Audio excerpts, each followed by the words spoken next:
नमस्कार दोस्तों, कैसे हैं आप सब। आशा करती हूँ सब मज़े में होंगे। आप लोगों ने मेरी पहली किताब दुनिया मेरे झरोखे से को खूब पसंद किया, पढ़ा और अच्छे अच्छे रिव्यू लिखे। इसके लिए सबका बहुत बहुत धन्यवाद। अब मेरी दूसरी किताब आई है, रिश्तों के ताने बाने को बुनती कहानियाँ। सभी कहानियों में रिश्तों की ही बात की गई है और आप जब इसे पढ़ेंगे तो आपको ऐसा लगेगा कि ये हमारे आसपास घटने वाली घटनाओं से ही प्रेरित है और यही सच्चाई भी है। इसमें भी 18 कहानियां हैं।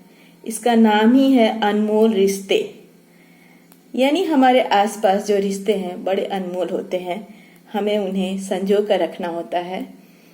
तो 18 कहानियों में सब में रिश्तों की बात है।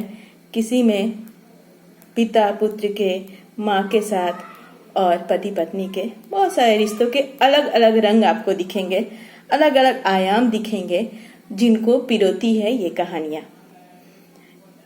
इसमें जो पहली कहानी है ममता की छाँव, इसमें एक औरत बहुत कोशिश करती है अपने बच्चों को संजो कर रखने के लिए, लेकिन वो रख नहीं पाती है।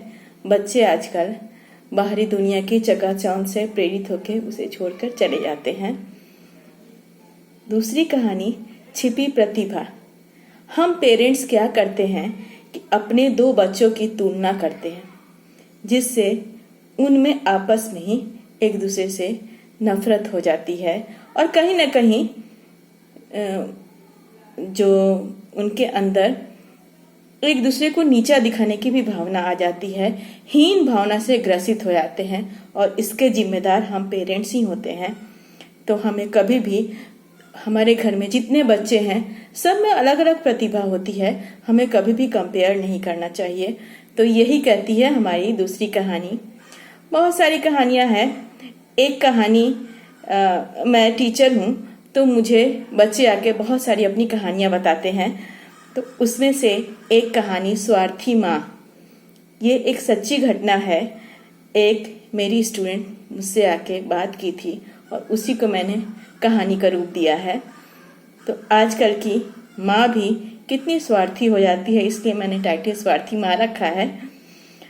और इसी किताब से मैं आपको आज एक कहानी सुना रही हूँ। और दोस्तों, मैंने बहुत सोचा है और बहुत कोशिश की है कहानियों को लिखने में, तो थोड़ी सी मेहनत तो आप भी कर सकते हो। ये जो मेरी कहानी संग्रह है अमेजॉन पर पब्लिश हुई है, ई बुक है, क्योंकि आजकल लोगों के पास ज़्यादा टाइम नहीं होता है बुक लेके बैठ के पढ़ने का और हाथ में सबके मोबाइल होता है। तो आप मोबाइल पर इस बुक को डाउनलोड करके पढ़ सकते हैं जब भी आपको टाइम मिले।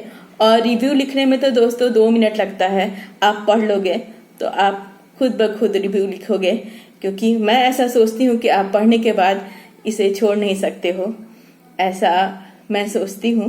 और आप पढ़ के देखो, सच में आपके जीवन से ये रिलेट करेगी।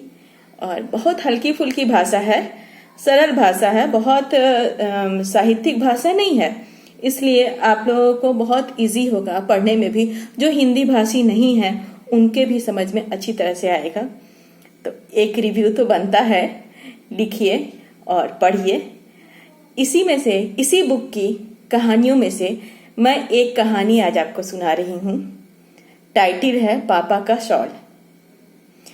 दोस्तों, हमारे अपने जब चले जाते हैं तो उनकी इस्तेमाल की गई चीज़ें जब हमारे आसपास होती है और हम जब उसे देखते हैं तो उनके होने का एहसास होता है।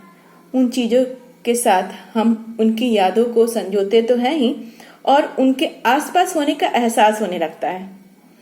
यही कहती है ये कहानी। रोहन पैर पटकता हुआ तुनकता हुआ घर में घुसता है और देखता है कि सोफे पर पापा का शॉल बिखरा पड़ा है। वो माँ के पास आके बोलता है कि माँ, आप पापा को क्यों नहीं समझाती है? क्यों पापा इस तरह से सोफे पर शॉल फैला के चले जाते हैं? मेरे दोस्त आएंगे तो मुझे क्या कहेंगे? कैसा घर है? स्नेहा उसकी तरफ देखती है और हंसते हुए बोलती है कि हाँ मैं समझाऊंगी। जब रोहन चला जाता है तो स्नेहा सोचने लगती है कि ये शॉल तो उसके हस्बैंड महेश की बहुत ही अजीज है, और शॉल से जुड़ी यादें उसे याद आने लगती है कि जब महेश के पिता का देहांत हुआ था तो ये शॉल उनके पिता की निशानी है। उनकी बड़ी दीदी ने ये शॉल महेश के कंधे पर रखते हुए बहुत रोई थी उसको पकड़ के। तो अब वो दीदी भी नहीं रही, उनका भी देहांत हो गया। तो महेश जब भी ये शॉल को ओढ़ते हैं, और ठंडी के दिनों में तो बाहर ही रहती है, तो जब भी ओढ़ते हैं तो उन्हें लगता है कि उनके पापा और दीदी दोनों के प्यार की गर्माहट इस शॉल में है। वो हमेशा इसे बाहर ही रखते थे, लेकिन बच्चे इस बात को समझ नहीं पाते हैं। धीरे धीरे रोहन बड़ा हुआ, पढ़ाई खत्म हुई, अपने पापा के साथ बिजनेस में हाथ बटाने लगा। सही समय पर उसकी शादी हो गई, उसके 2 बच्चे हुए। दोनों बच्चे रुचि और सूची से घर हरा भरा रहता था। खूब खुशहाली थी, बहुत अच्छी जिंदगी सबकी चल रही थी। लेकिन रोहन को महसूस होने लगा कि अब ये घर छोटा है, उसके बच्चों के लिए अलग रूम चाहिए।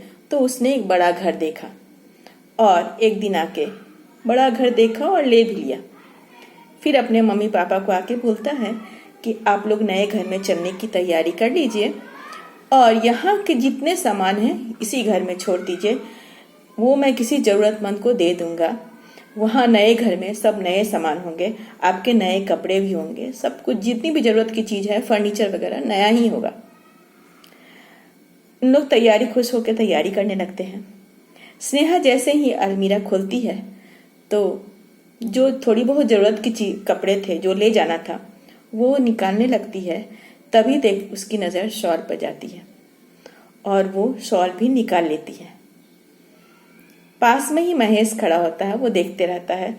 वो शॉल को हाथ में ले लेता है और स्नेहा से कहता है कि जब मेरी अंतिम सांस चलेगी, जब मेरा देहांत होगा, तो तुम इस शॉल में मुझे लपेट के विदा करना। स्नेहा उसकी तरफ देख के कहती है, ऐसी बातें ना करो, ऐसी बातों से दुख होता है। महेश बोलता है कि ये सब तो कटु सत्य है, वो नहीं है। खैर, सब सामान जो ले जाने वाला था उसमें शॉल भी गया, कपड़े भी गए, और नए घर में ये लोग चले गए। बिना किसी को तंग किए, बिना किसी को परेशान किए एक दिन महेश भी इस दुनिया से चले गए। स्नेहा बहुत रोई। सुबह देखी उसकी सांसें नहीं चल रही थी, बहुत रोई, सबको बताई महेश के बारे में। और अब अंतिम शमशान घाट में ले जाने की तैयारी होने लगी, अंतिम विधि होने लगी, अर्थी सजाई जाने लगी। रोहन भी बहुत रो रहा था, बहुत दुखी था। पिता के जाने के बाद सब ऐसा ही होता है, घर का माहौल बहुत गमगीन था। जब महेश को अर्थी पर लिटाया गया तो अचानक स्नेहा को शॉल वाली बातें याद आ गई। वो झटपट गई और शॉल लेके आके पति के शरीर पर डालने ही वाली थी कि दौड़ कर रोहन आया और उसके हाथ से शॉल छीन लिया। वो घबरा के देखती है। रोहन बोलता है, नहीं, ये शॉल मैं नहीं जाने दूंगा, ये मेरे पापा की अंतिम निशानी है। स्नेहा को दुख होता है। वो महेश के फोटो की तरफ देखकर मन ही मन क्षमा मांगती है कि मैं तुम्हारी अंतिम इच्छा पूरी नहीं कर पा रही हूँ, लेकिन एक खुशी ये होती है कि बच्चे अब बड़े हो गए, उन्हें भी उस शॉल की गर्माहट में अपने पिता का एहसास, अपने पिता के हाथ का एहसास होगा। रोहन रोते रोते उस शॉल को गले लगा लेता है, और स्नेहा उसे देखकर मन ही मन संतुष्ट होती है और सोचती है कि आज जिस स्नेह से महेश अपने पिता से बंधे हुए थे, उसी स्नेह की डोरी से आज रोहन भी अपने पिता से बंध गया है। Thank you.